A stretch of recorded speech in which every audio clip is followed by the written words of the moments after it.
آپ خود سوچ لیں. دیکھیں میں زیادہ کوئی دلائل تو آپ کے سامنے نہیں دے رہا.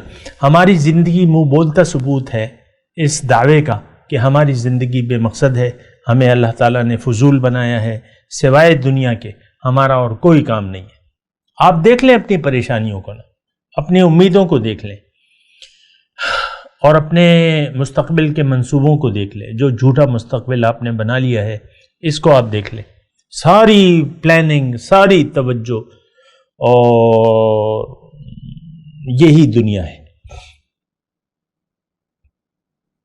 اور ایسے لوگ جو ہیں سامنے کرو، اس قسم کے جو مسلمان ہیں، ان کے بارے میں اللہ تعالیٰ نے اپنے حبیب کو واضح طور پہ ہدایت فرمائی ہے کہ فَأَعْرِضْ عَمَّنْ تَوَلَّىٰ عَنْ ذِكْرِنَا وَلَمْ يُرِدْ إِلَّا الْحَيَاةَ الدُّنْيَا. دیکھیں قرآن میں جو ہے نا، یہ بالکل واضح طور پہ یہ مضامین موجود ہے. یہ الگ بات ہے کہ ہمیں نہ کوئی بتاتا ہے، نہ ہم خود پڑھتے ہیں، نہ سوچتے ہیں، نہ سمجھتے ہیں، وہ ایک الگ بات ہے. لیکن جو آیت میں آپ کو پڑھ کے سنا رہا ہوں، اس آیت کا مضمون آپ دیکھ لیں، اور جو میں نے ابھی تک 10 منٹ تک جو آپ کی سماع خراشی کی ہے اس کے مضمون کو دیکھ لیں.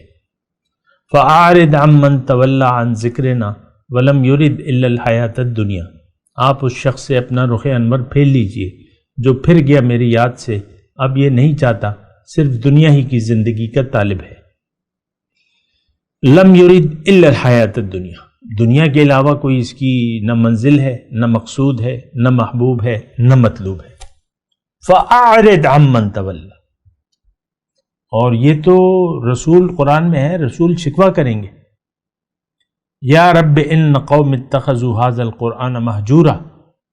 اے میرے اللہ، اے میرے رب، یہ میری تو قوم نہیں ہے، انہوں نے قرآن سے مذاق بنا لیا تھا، چھوڑ دیا تھا اس کو، قرآن کو. اور پھر رسول اکرم صلی اللہ علیہ وسلم نے پیشن گوئی بھی کی تھی کہ لوگوں پہ ایک ایسا زمانہ آئے گا. آج کے زمانے کے بارے میں حضور صلی اللہ علیہ وسلم نے بالکل یعنی صدیوں پہلے بتا دیا تھا کہ ضرور ایک زمانہ تم پر ایسا آئے گا کہ اسلام کا صرف نام رہ جائے گا اور قرآن کا صرف رسم الخط رہ جائے گا. اور یہ اس دور کے علماء جو ہیں وہ یعنی شریر ترین لوگ ہوں گے. شر ان میں سے اٹھے گا اور ان میں واپس لوٹے گا. یہ حدیث ہے، صحیح حدیث ہے.